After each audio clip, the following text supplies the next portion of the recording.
बीज तैयार करने के लिए। तो यहाँ मूंग का बीज कहीं है ही नहीं।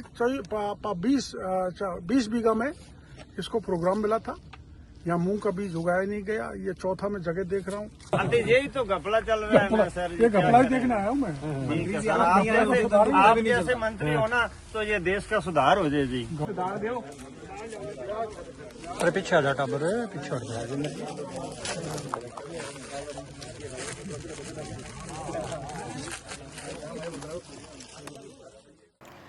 राजस्थान के कृषि मंत्री डॉक्टर किरोड़ी लाल मीणा ने नकली बीजों का खुलासा करते हुए एक बड़ा मामला पकड़ लिया है। श्री गंगानगर और हनुमानगढ़ में कंपनियां किसानों को गवार के बीज का झांसा दे रही थी, मगर खेतों में बीज की जगह मक्का और मूंग उग रहे थे। मंत्री किरोड़ी लाल मीणा ने खेतों का औचक निरीक्षण किया और वहीं आप देखिए कि उन्होंने अपने सोशल मीडिया अकाउंट एक्स पर इसका वीडियो भी शेयर किया। किरोड़ी लाल मीणा ने बताया कि कई किसान तो यह तक नहीं जानते थे कि उनका खेत बीज उत्पादन के लिए इस्तेमाल किया जा रहा है। कुछ किसानों की जमीन सड़क के पास होने के बावजूद कंपनियों ने यहां गवार बोने का झांसा दिया। मंत्री किरोड़ी लाल मीणा ने कहा कि ये कंपनियां मंडी से अनाज उठाकर उसे बीज के नाम पर पैकेजिंग कर किसानों को बेच देती है, किसानों से 10 गुना ज्यादा पैसे ले रही है। किरोड़ी लाल मीणा ने आगे दावा किया कि इस तरीके के फर्जीवाड़े सिर्फ निजी कंपनियों तक सीमित नहीं है, बल्कि सरकारी निगम कृषकों तक भी इसमें शामिल है। कुल मिलाकर यह मामला अब एसओजी या फिर सीबीआई जांच के दायरे में जाएगा। मंत्री किरोड़ी ने चेतावनी दी है कि किसानों को लूटने वालों को बख्शा नहीं जाएगा। किरोड़ी लाल मीणा की यह मुहिम ये साबित कर रही है कि सरकार किसानों के लिए हर स्तर पर सतर्क है। पटवारी जी हैं, ये पटवारी जी हैं यहाँ की, जो तायद करती हैं। क्या नाम बताया आपने? सोना कुमारी जी, जो ये तायद करती हैं। जहाँ पर जिस खेत में खड़ा है, ये खेत में नरमा उगा हुआ है। ये नरमा है? ये नरमा है, जिसको कॉटन भी कहते हैं। ये नरमा है और आमतौर पे अप्रैल के महीने में इसकी सोइंग हो जाती है। 15 अप्रैल तक इसकी सोइंग हो जाती है। इस खेत में जिसका खसरन, जिसका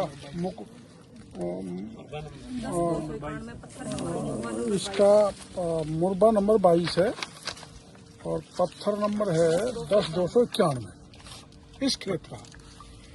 और इस पटवारी जी वेरीफाई कर लिए? 10,291 ही है, पत्थर नंबर मुरबा नंबर 22 है। और ये नरमाई है। इसको प्रोग्राम मिला था अपना मूंग कृभको द्वारा। कृभको जो सरकारी पीएसयू है, जो बीज देता है देश में किसानों को, उसके द्वारा प्रोग्राम मिला था मूंग का बीज, सर्टिफाइड बीज तैयार करने के लिए। तो यहाँ मूंग का बीज कहीं है ही नहीं। 20 बीघा में इसको प्रोग्राम मिला था, यहाँ मूंग का बीज उगाया नहीं गया। ये चौथा मैं जगह देख रहा हूँ, कहीं बीज उगे हुए नहीं। तो बीज किसान को कहाँ से आ रहा है? तो मैं जो अब तक समझ पाया हूँ, मैं और कितने भी दिन लग जाए, 3 दिन लग जाए, 4 दिन लग जाए, 10 दिन खेत जाऊंगा, और मैं ये समझ रहा हूँ आखिर में जो किसान को सर्टिफाइड बीज दिया जाता है वो आ कहाँ से रहा है।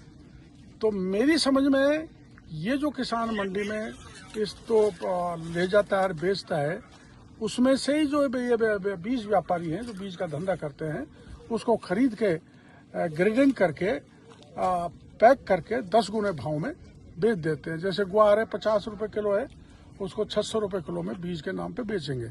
ऐसे हर फसल की रेट है। और मैं आपको बता देता हूँ, यहाँ जो बीज आमतौर पर उगाए जा रहे हैं, सो कॉल्ड नकली बीज, ग्वार 50 रुपए किलो, जो इसको 500 रुपए किलो तक बिकता है। मूंग 80 रुपए किलो है मार्केट में।